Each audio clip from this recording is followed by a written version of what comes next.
आज आप जानेंगे बुंदेलखंड के ऐतिहासिक स्थान चित्रकूट के बारे में। उत्तर प्रदेश और मध्य प्रदेश की सीमा चित्रकूट को दो भागों में बांटती है।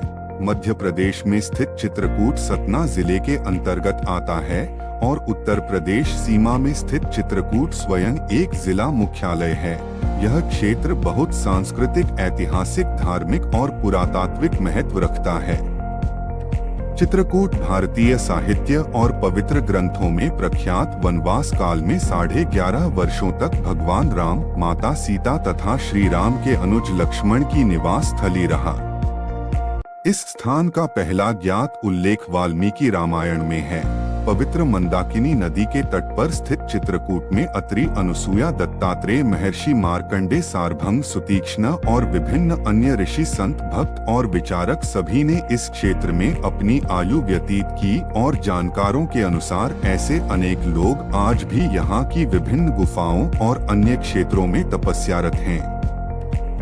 महर्षि वाल्मीकि चित्रकूट को एक महान पवित्र स्थान के रूप में चित्रित करते हैं, जो महान ऋषियों द्वारा बसाया गया है और जहां बंदर, भालू और अन्य विभिन्न प्रकार के पशुवर्ग और वनस्पतियां पाई जाती हैं।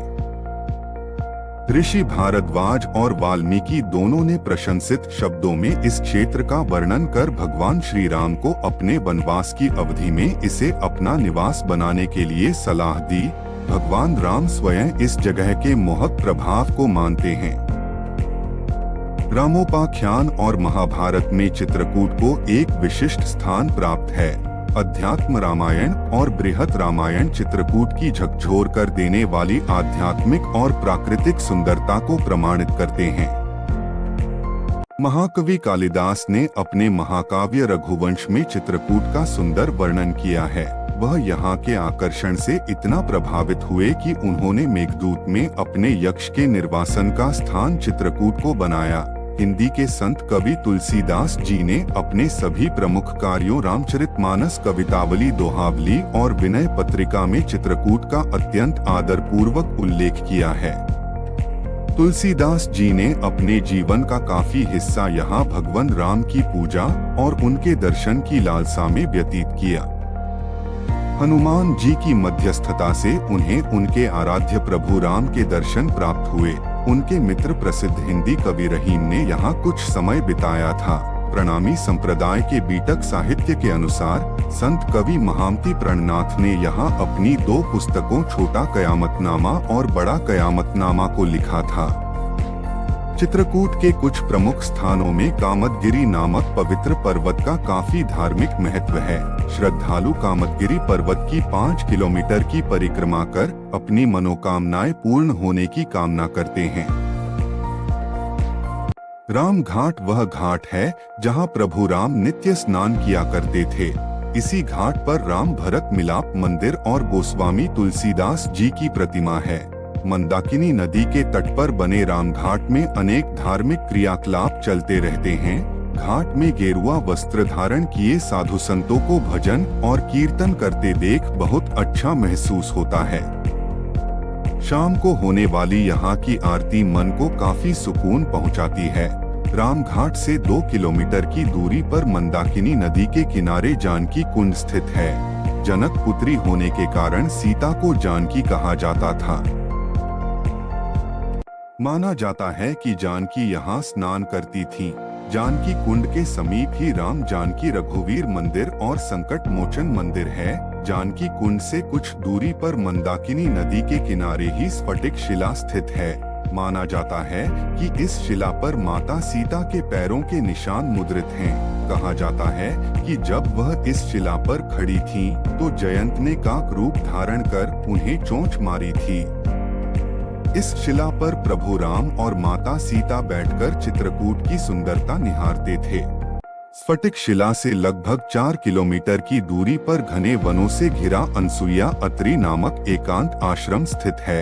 इस आश्रम में अत्रि मुनि, अनसुया, दत्तात्रेय और दुर्वासा मुनि की प्रतिमा स्थापित हैं। नगर से 18 किलोमीटर की दूरी पर गुप्त गोदावरी स्थित है। यहाँ 2 गुफाएं हैं, जिनमें से एक गुफा चौड़ी और ऊंची है।